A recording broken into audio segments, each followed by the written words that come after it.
now, thanks to everybody of you guys for having have found the possibility for this last minute session with Joe Justice. And Joe, obviously giving you the opportunity to introduce yourself. What we are here is the Unbossing Roundtable group, and that means the group who will meet within 2 weeks physically in Ibiza for the first Unbossing Roundtable.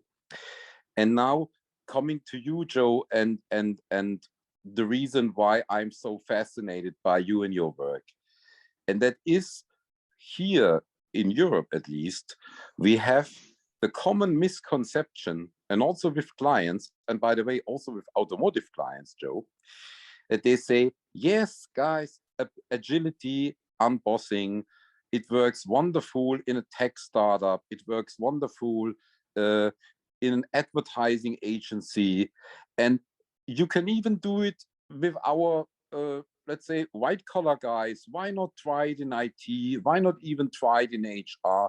But please, physical production facilities, leave us alone with agility. This is another world.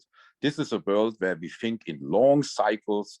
These are physical products, and you with your dreams of quick innovation and of installing quick changes, this is an illusion.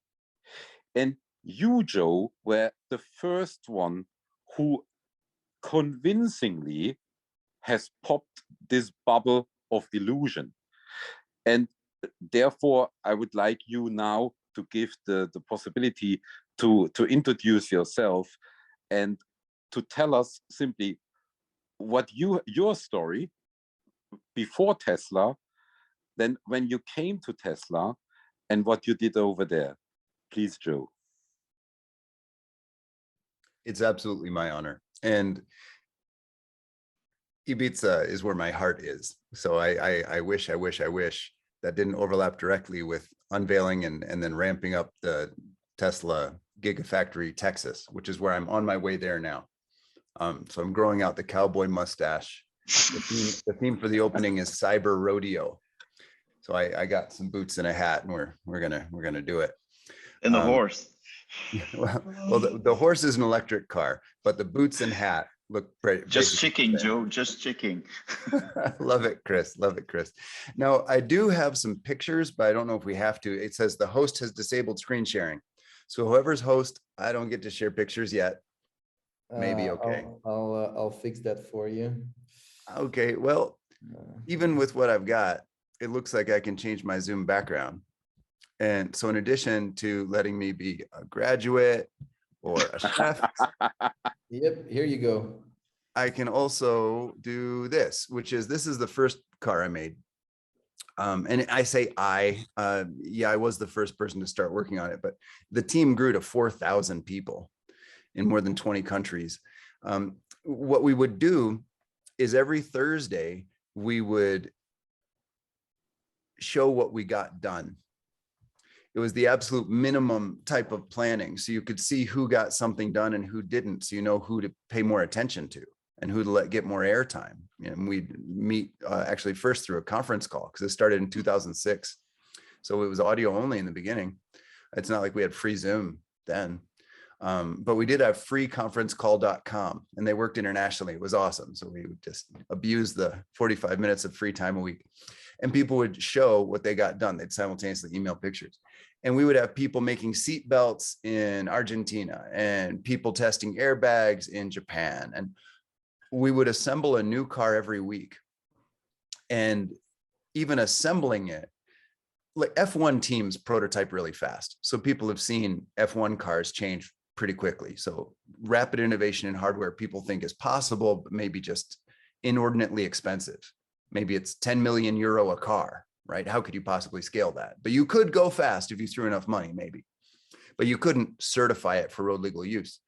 Well, what we focused on was getting the cars road legal in a shorter and shorter time. The homologation testing in the US and Europe, and Europe actually has some regional variants, but in general, it's about a year-long process, sometimes a year and a half. and it's about 100 million euro per car. So Daimler, when they make a new S-Class for Mercedes-Benz, it's about a year-long process. They budget in advance. Every 5 to 7 years, they introduce a new S-Class and they do a refresh or minor model change every 2.5 years, and that's budgeted in advance. So Volkswagen Group, for example, which owns Lamborghini and Bentley and Porsche, they have a 9-year budget because they can. They say in the next 9 years, we're going to introduce a new Taycan and have the minor refresh of the 911. And here's what we're going to do with Skoda and MAN Truck and Bus and et cetera. And they have this 9-year budget. Here's the problem.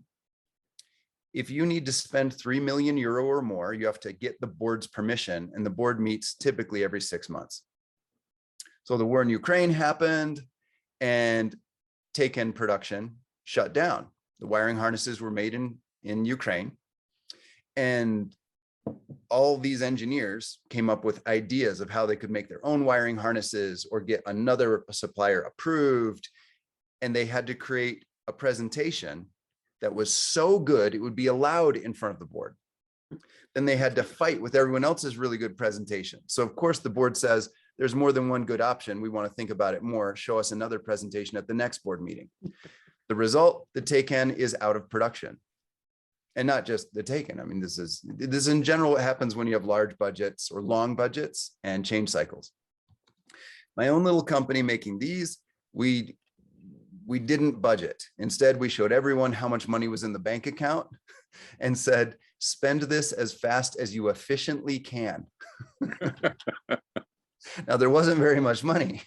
So luckily, people were genuinely good people. We only had one minor theft with 4,000 employees, and it was like $200. So in general, people are good people with fully open finances and full permission. I mean, really, there's just like a pile of money and credit cards on a table, and you could go in and get what you needed to go get stuff. Like that was the system. And we asked you to take a picture of the receipt. We set 4 world records. And that started in 2006. In 2010, I started consulting to Tesla. They were having trouble with the Roadster then, the original Roadster. It was working, but it still had issues. They were having difficulty warrantying it for 36,000 miles, which was the requirement at the time. And I consulted to them about adding more modularity. So you could plug and unplug it like Legos. That way, wherever the problem is, you could have a whole bunch of people work on that problem Lego brick, and the rest of the Lego set, you didn't have to change it, right? Whereas most big hardware projects, you change a piece, you reevaluate the entire product, right? And that was our strategy to get evaluation down from a year to a week, is we would have the car split into 8 pieces, like Legos.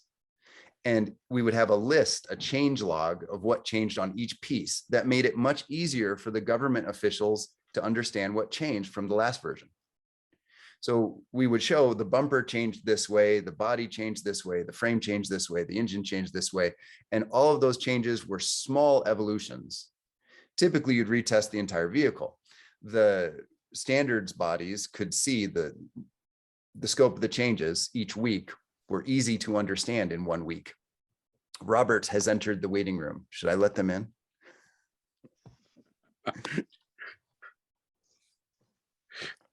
And then I set up this Agile training. It's the beginning way for Agile, like the training wheels on a bicycle. It's called Scrum. It's really simple. It takes 2 days to learn. It's not the goal. It's a really good way to start.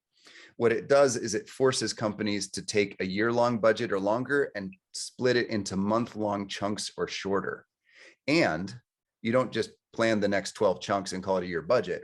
Explicitly, you have a point, at least one point, where you're allowed to change the next budget.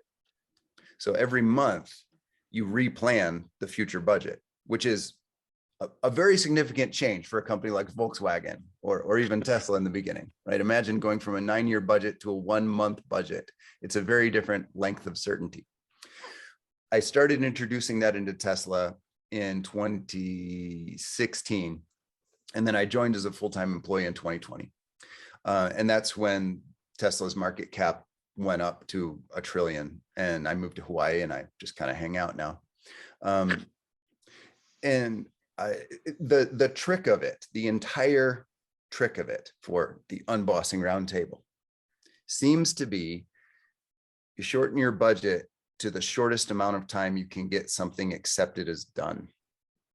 And in cars, that would be a year, right? It takes a year to homologate and test a car typically. So you could get to a year-long budget. That would be dramatically different for Volkswagen Group instead of a 9-year cycle.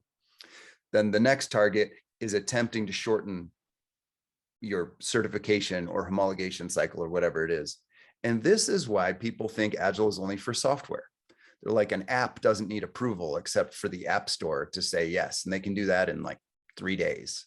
So you could do Agile in software because your approval process is less than a week in a lot of software.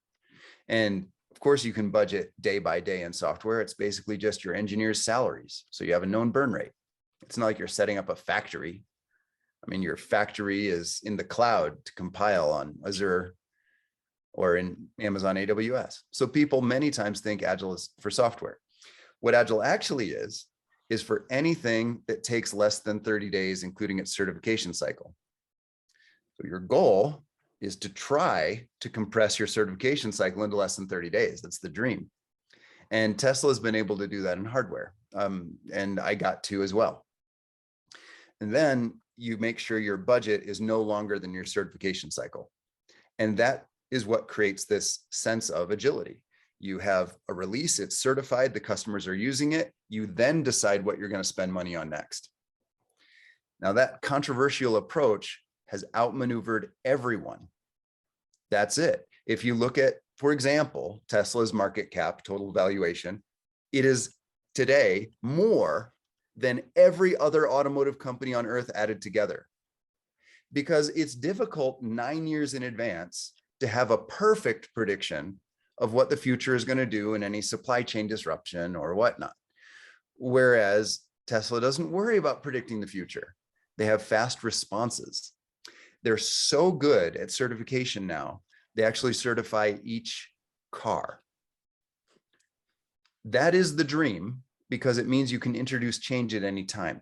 If you have a great idea in BMW, something that'll make the car door more safe, you need to wait until the next model cycle, because there's no budget allocated to test the cars again mid-model cycle with your new awesome change. So it waits. In Tesla, the wish is no waiting.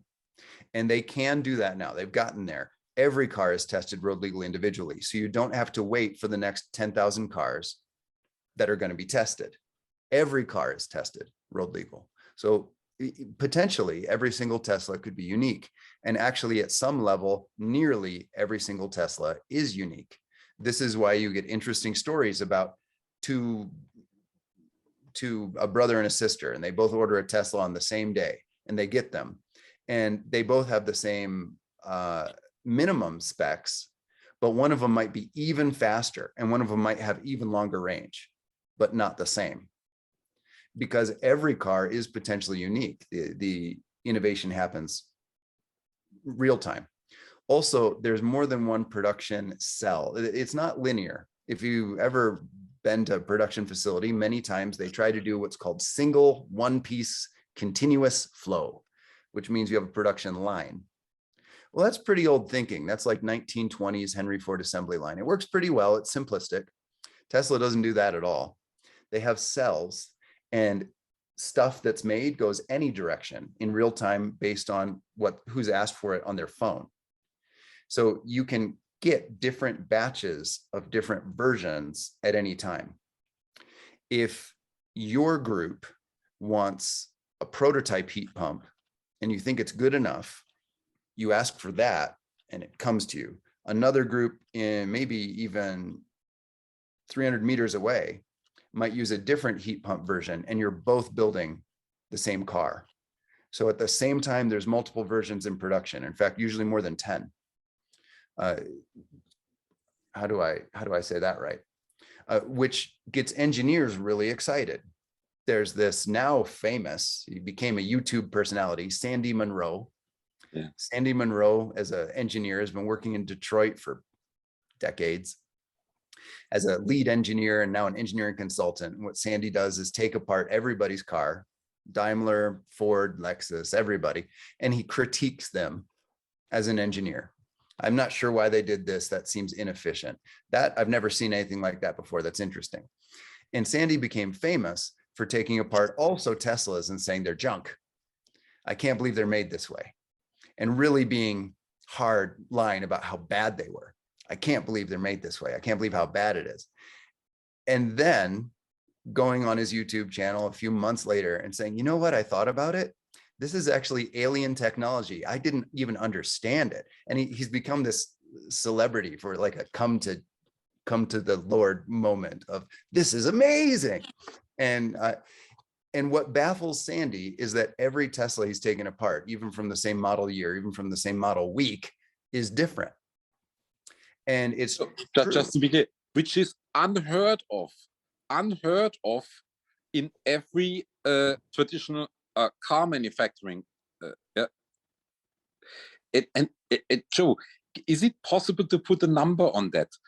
On average, how many changes does Tesla do, say, in a week per model, compared to basically zero changes in a traditional manufacturer? Yeah. So for Daimler, for BMW, these amazing companies with 100 years of experience, the changes are restricted to the budget cycle. So you have minor changes every 2.5 years, major changes every 5 to 7 years. For Tesla, the number I can say, the number that's been released is 20 changes a week. Per model per week. Per model per week. The actual number, what I will say is it's higher, but the number I'm able to say is 20 changes per model per week. And this is what Agile means. There are some companies that are attempting to figure out agility, but they haven't yet shortened their budgeting cycle or their certification cycle.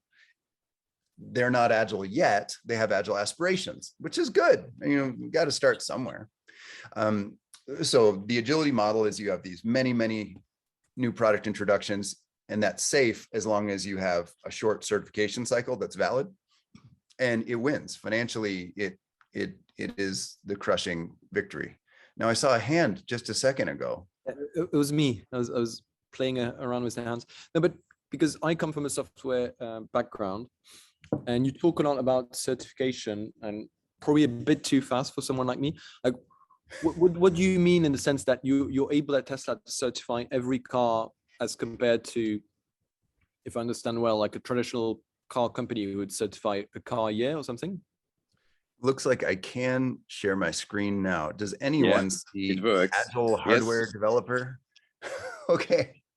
I do now, mostly for fun, teach Agile hardware. So like for Porsche, they take my class, and I've made this virtual classroom. It's kind of cute. Well, a part of it is, how does maintenance work? That's a top question. When something changes every day, how do you do maintenance? But the question that was just asked is, what does this certification look like? And I'll show it to you. I've got some pictures.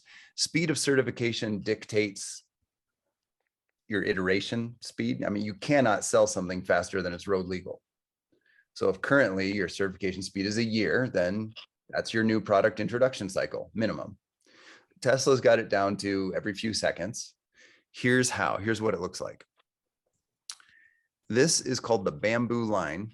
It's one of the first things you see when you walk into any of the Tesla production facilities. The cars are driving themselves through all the road legal certification tests. This is actually how software did it, how software got testing quick.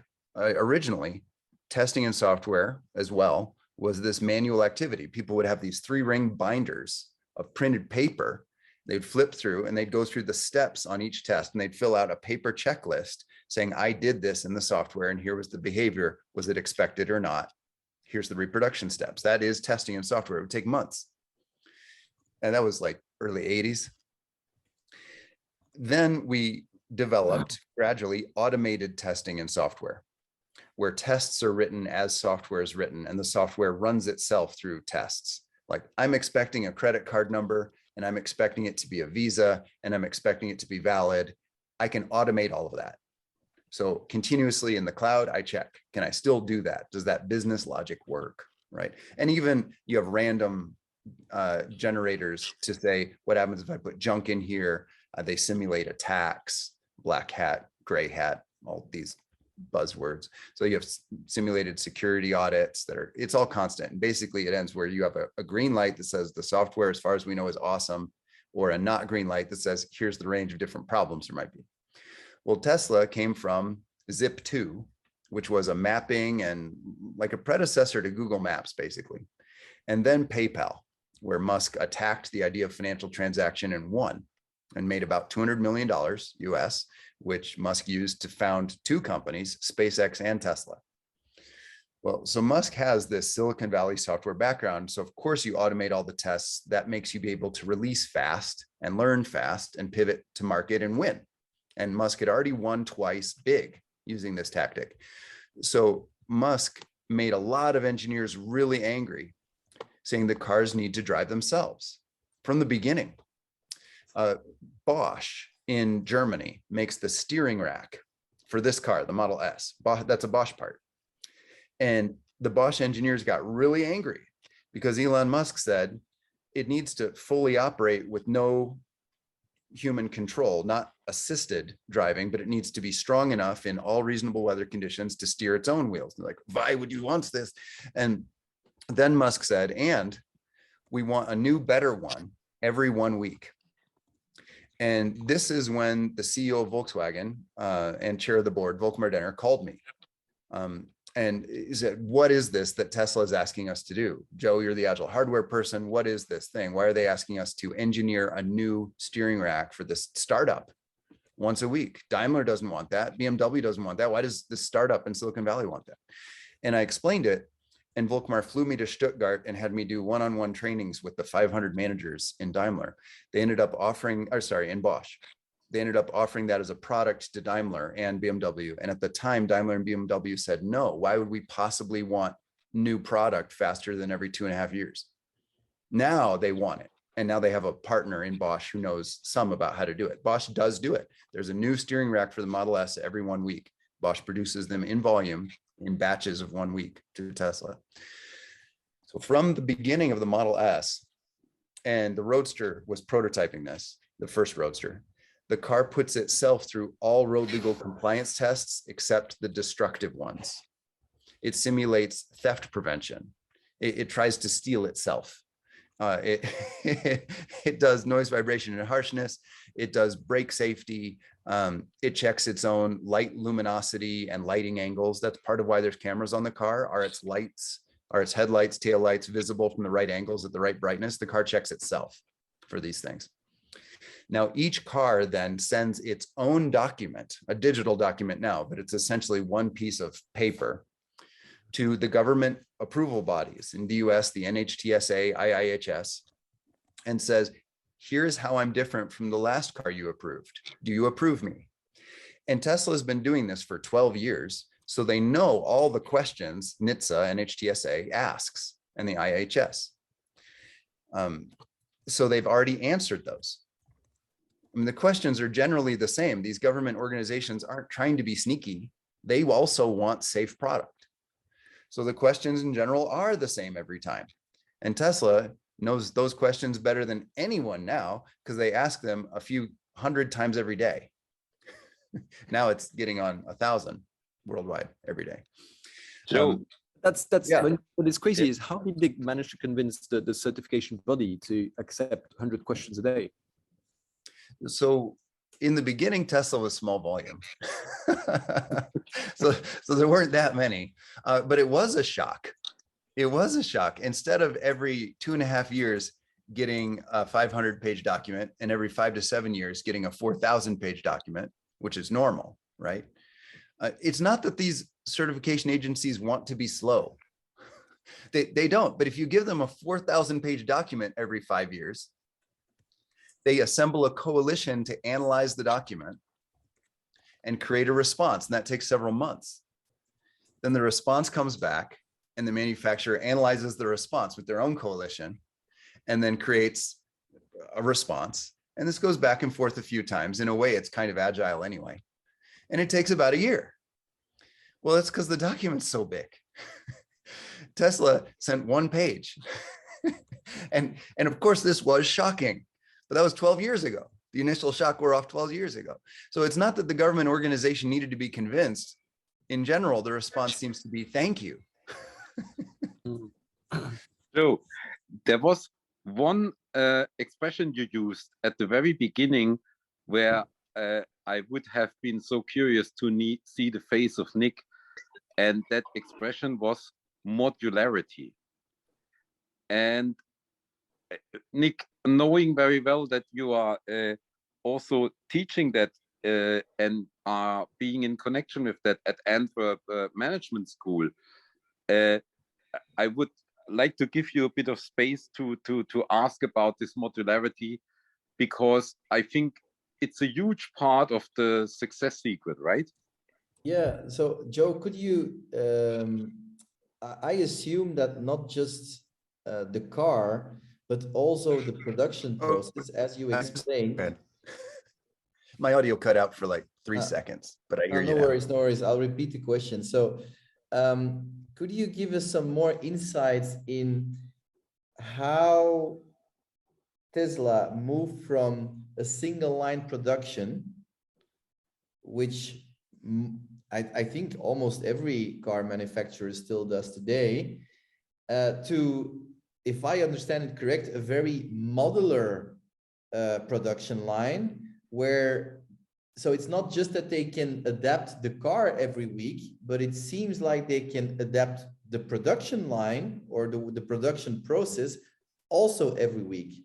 So how is that production line organized then? You already explained a bit, yeah, if one group needs a pump and it's good enough for them, they ask it. So, and then to finalize my question, if I understand it correctly, the reason why we are seeing so many different types of BMWs is because the BMW is trying to scale different types of cars on the same bottom thing, right? Because then they can use the same production line and still produce different cars with the same line.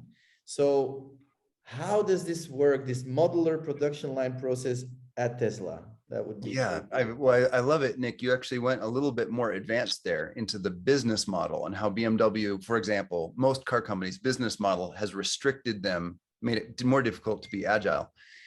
Instead of actually making different products, right? They decorate current products with a shared platform. What that allows is that platform to not change for even longer. And now they've banked on that financially. We don't want to make any changes to that platform because now it'll have a ripple effect across all these other vehicles that are tightly integrated with only that platform. So we're going to withhold innovation even longer. So to your point, how modularity. It's in their interest to have the same production line as long as possible, and yes, yeah, that's in their interest. So indeed, it's counterproductive when you want to innovate. Yes. Musk across SpaceX, Tesla, OpenAI, Neuralink, the Boring Company, the leading phrase in the companies, he says it publicly, but in the companies, it's absolutely pervasive. Pace of innovation is the only thing that matters in the long run. Not cost per unit, not management efficiency. No other metric is above pace of innovation. What that means, of all the possible factory layout models, only a modular layout is interesting because only a modular layout is inexpensive to change. And Nick, I think this is what you're talking about visually. Yeah, while you're sharing the screen, I also heard that they applied agility to the way they built the production factory, so that every new production factory is an improvement of the previous one that they've built. So they're becoming better and better. The factories themselves are actually in cubes now. Originally, they were in tents, which is what I'm showing here. They did tents for SpaceX and Tesla, but now they're cubes. They're steel or aluminum cubes. So the factory itself is kind of like a Rubik's Cube. You can pop these out and put different ones in. Seriously? Yeah, well, it's easier to see than to say. So this is a giant tent, like the same kind you'd rent for a big wedding. In fact, that's what they started with, the white vinyl tents with like faux church windows on the side is where a lot of production starts in the Musk companies, with a dirt floor. This tent is made by a company called Sprung. It's actually rated to last more than 20 years in the elements, but it's the same idea. It's a massive tent. These rectangles on the sides are Connex boxes, shipping containers, and they're on both sides. Sorry, I have this pink bubble over it, which reminds me of some things that are useful to say when I teach the class. What's happening is there's like a line across each input and output pair of shipping containers. So these are what's called an Agile line. And what they're doing could change every 3 hours. What they're doing, what their ambition is. And you have this stack of them. Now notice their output doesn't flow linearly to the next, because who knows, they're all changing. The output goes to the next Connex, the next shipping container, the next CCAN. That truck then plugs in to anywhere in the tent it's wanted next, and they just open up the side of the tent. There's no like set bays. You just open the tent wherever you're going to put a truck. It's very agile.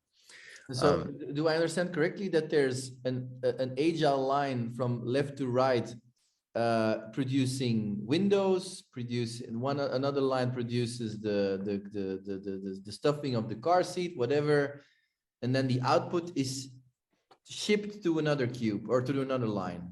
Yes. Now in the larger facility, it's robots pulling stuff, and sometimes humans with carts. There's a lot of robots. The tent model worked a lot better. You could shuttle around and open up the tent wherever you wanted. Here's this picture is actually from Tesla, but I'm going to zoom in and show a SpaceX tent. Here's what they look like in the beginning. This is when SpaceX started. Now notice they don't even have a poured concrete floor yet. It's a dirt floor, and they've already built rockets. Like that is the point. Like, you don't wait for a sewer connection or electricity or anything. Your first job is to build a rocket with whatever you have. And you say, well, I'm in the desert and I'm trying to build a rocket. I could really use some shade. I guess I'll put up a tent. So it's not even that a facility comes first. That's broken thinking. It's absolutely the product. So you can see they're building rockets. Here are some stacked rockets, and it's a tent with a dirt floor. Now it's grown into a city of tents. These are these Sprung tents. That's Sprung brand. And here are even less expensive tents, and there's smaller tents bought from Amazon. This is Boca Chica, Texas. And now it's grown into a city. This is actually the city of Starbase. You can still see many of those tents still last. They've just now started to create more traditional looking buildings here. And those are based on this box model, which I'll show next. Here's an early version of the boxes. You start as a tent, and that's not for construction, that's for engineering. You're working in there. You have some robots, you have laptops, you're building, in this case, batteries. You're experimenting with battery chemistry, you're rolling batteries. And then you build a cube of the building around you. So this is a zoom in of Sparks, Nevada, the first gigafactory. Well, Texas is much more advanced. Here is the day the land in Texas was bought. The same day they bought the land, they cleared it. They leveled the land the day it was bought. 90 days later, they were in production. See, these are the cubes. These are the stacked cubes. These are the cubes being kitted and assembled cube by cube. As soon as one of these is built, production starts inside. Here is a zoomed in picture outside one of those cubes. They're already casting thirds of cars. That was 90 days after the land was bought. On April 7th, there'll be a public tour with the Cyber Rodeo. That's where I'm headed. We'll celebrate that in 3 days. So the building is officially open, but it's been in production since about 2 weeks after the land was purchased, because it's cell by cell, these cubes, these metal cubes, and they have their own solar power. So you don't even have to wait for utility connections. Joe, I'm trying to put myself into the shoes of the CEO of a traditional car manufacturer. And the shocking revelation I'm just having is it's not enough if I come to the conclusion, guys, let's take this Model S now and let's analyze it. And hey, we can do that. We can build a car which is as good as this Model S. And at that moment, when I'm thinking that, I have already lost, Joe, because I do not understand that in order to catch up with Tesla, it's not enough to take that car, analyze it, and try to copy it with my existing facilities, which maybe I can do within 2, 3, 4 years. But I have to rethink my complete organization. And now I'm even a bit more pessimistic. Maybe I cannot even use my existing trophy assets, my existing factories in order to be ever able to catch up to them. Is that right?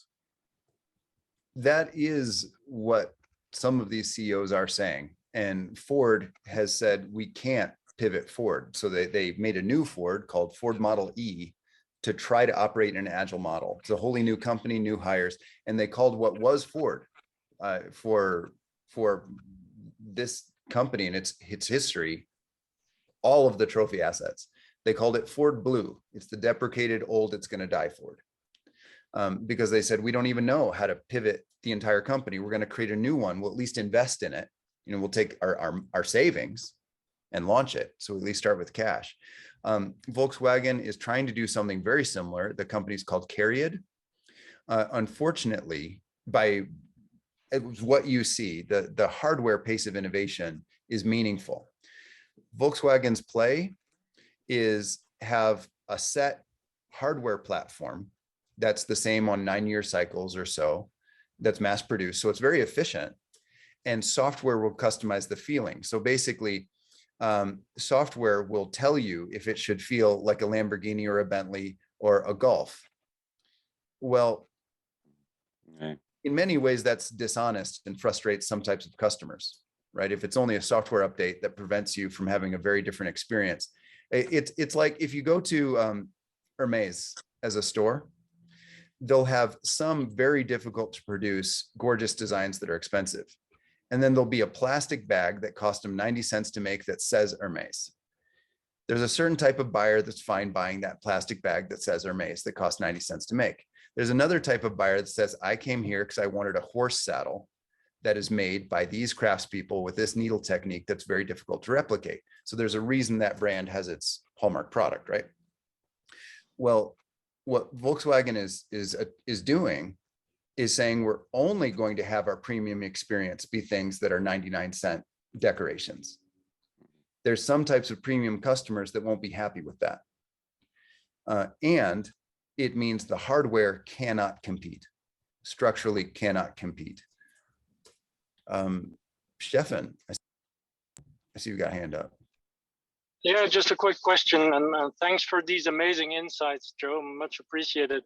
You said at some point 22 changes a week, yeah, to per model. How does that relate then to the modularity? Because that must have a huge impact on how agile the modularity principle works. How do these two interact? So modularity and the changes per week per model, how does that work together? Genius. You hit the first reason for modularity. Here's the modules game, where you split something until you can test and certify it in less than 30 days. And that's the reason to introduce modularity. Now, Tesla does have an extremely high level of modularity, but I will say at a certain point, you can produce even complicated big things and test them in a very short amount of time. And at that point, modularity becomes less important except for maintenance. The first reason to introduce modularity is to make it faster to make new product, is what I think I understand about how I believe this stuff works. So you cut and cut and cut, and you don't want to separate things that have to change together, right? Because then it just takes longer. So you try, it's an art. That's why there's the modules game to practice it. You try to cut things in a group that changes at the same time. And where if that group did change, it'd be a meaningful, superior scenario. So you wouldn't cut the seat from the seat stuffing, right? The seat is a module because when the whole seat changes, that's meaningful. Or half a battery. You wouldn't have a half a battery module, but the battery cell itself is a module. It actually is a module. Well, once your means of production is at a very high level of engineering capability, and you can design and test something even large, you can have large modules. But then maintenance. Because the cars are all potentially unique, it's not useful to try to train your maintenance staff on every version, every permutation. So instead, the maintenance staff is trained on the modules, how to plug and unplug them. And they're trained to do that in less than 5 minutes for every module of the vehicle.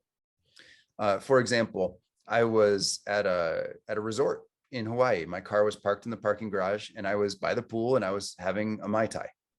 And my Tesla app gave me a notification saying, would you like a free hardware upgrade? And I said, yes. I tapped the yes button. And they said, great, a maintenance tech will come to your car in about the next 7 minutes. And I could see on the map, like Uber, it showed the maintenance tech to my car. And they came to the parking garage at the resort. And I walked down because I was interested. I finished my Mai Tai and walked down to the parking garage. I met the tech. It turned out they had also worked in the headquarters. We never met, but we've been in the same facility. And they were done in 5 minutes. They had given me a new charging receptacle that allowed me to charge the car faster. They'd done that complimentary because they thought it was cool. They thought it would improve the customer experience. And in the parking garage, just parked where I parked it, they popped out the entire charging assembly and popped a new one in. That's how maintenance is supposed to work. So if you have a problem, I got an upgrade, but if you had a problem, you get the new version. It's not like they warehouse the old version. You know, I mean, there might be only one of whatever you have. So you get whatever the factory is making now. Hey, Thomas, of course. It's amazing. And Joe,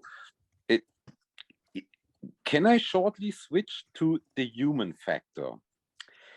And can I ask you, at the time when you arrived first at Tesla, and there were people, I suppose, who had a certain experience over there with classical car manufacturing.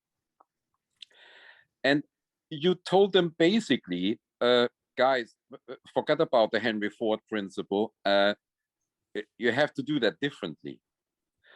Now, I would be very curious about, were they all immediately embracing your message? Were there people who said, Joe, come on, you're a dreamer, that you can do with your prototypes there, with your jewels, but that will never work in car manufacturing? And how did you overcome that?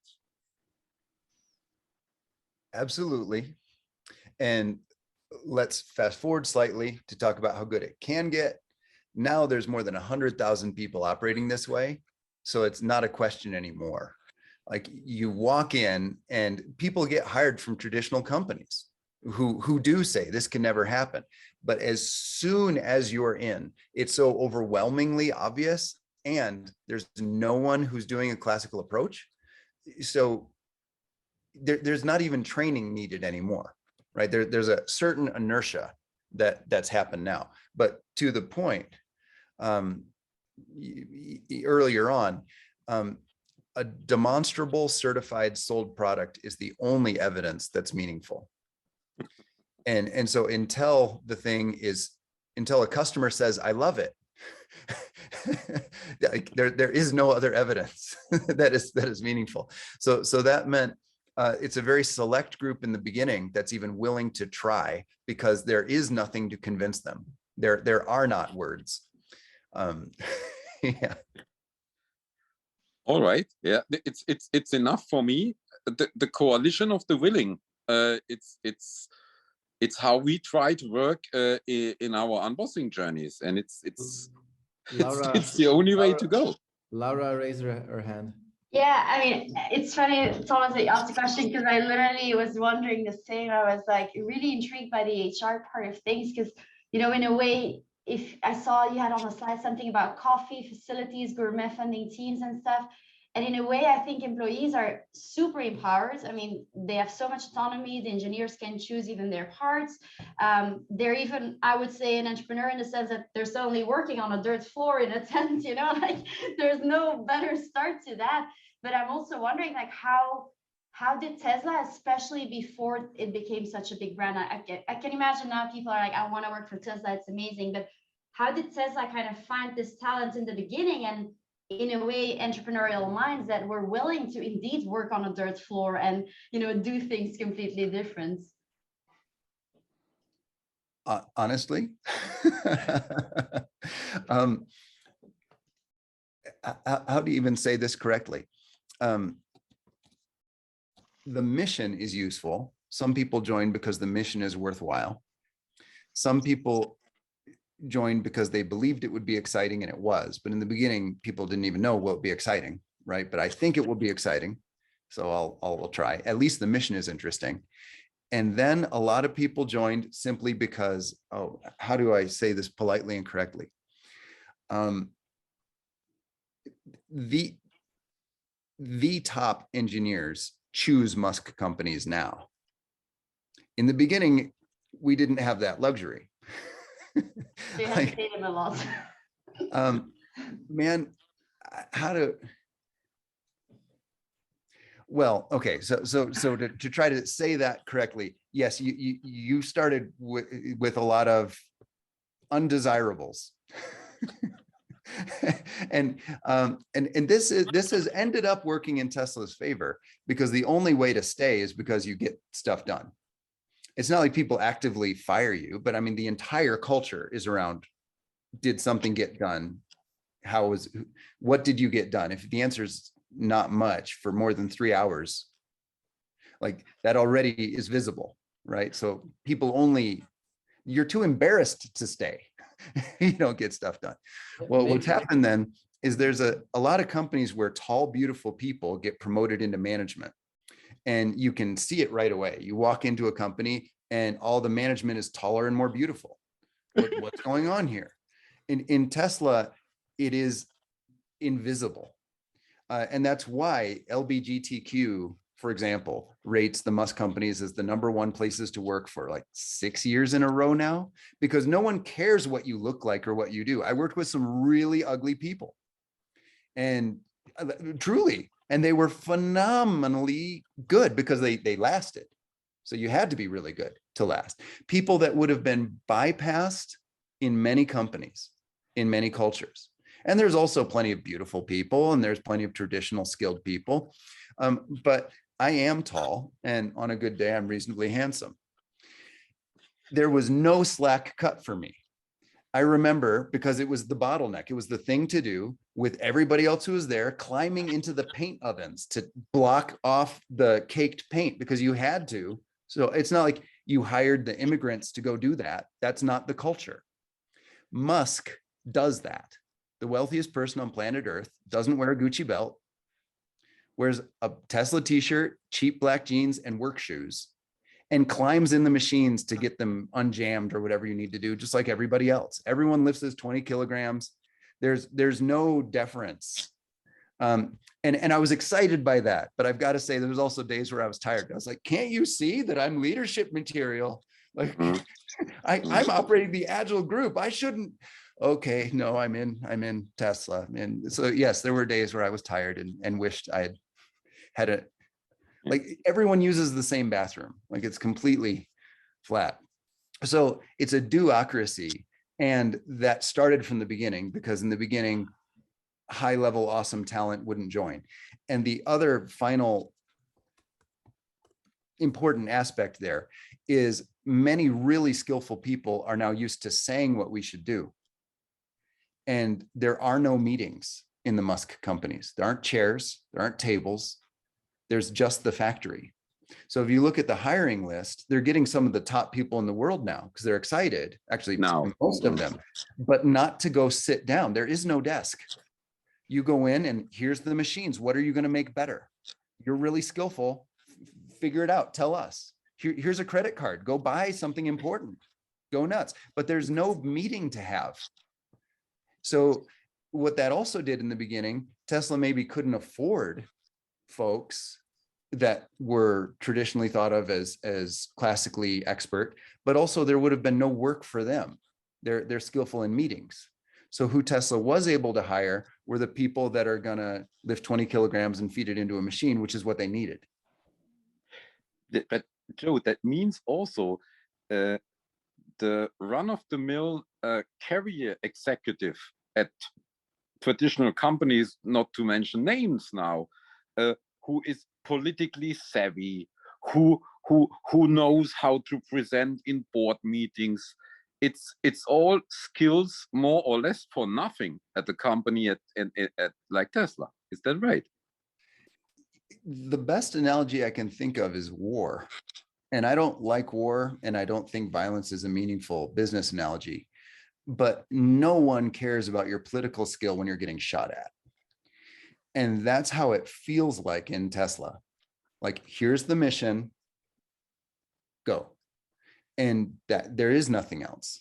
And it's super fun, by the way, especially because it's not actually war. Like no one's getting shot at, right? It's actually absurdly safe, but it's absolutely a rush all the time. But yeah, the office managerial culture is a liability. Absolutely.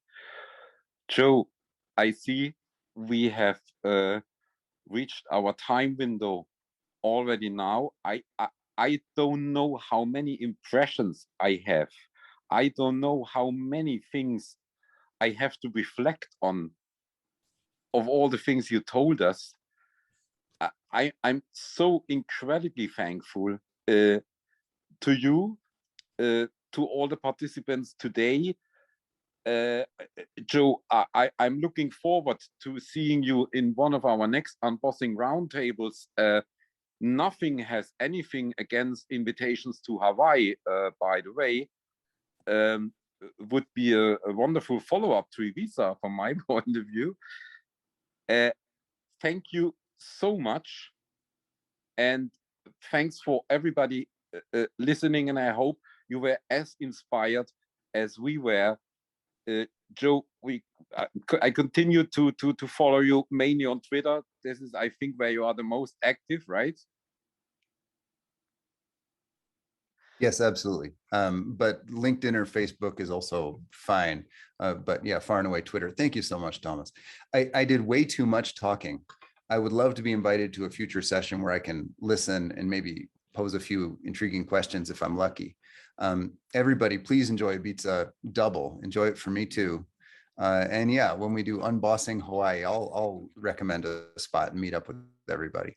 And if Ibiza happens again, anytime after August, I should be free to roam. So let's go again. It's gonna be the Alps, I think. Yeah, will be rather the Alps in autumn. Yeah. Thank you so much.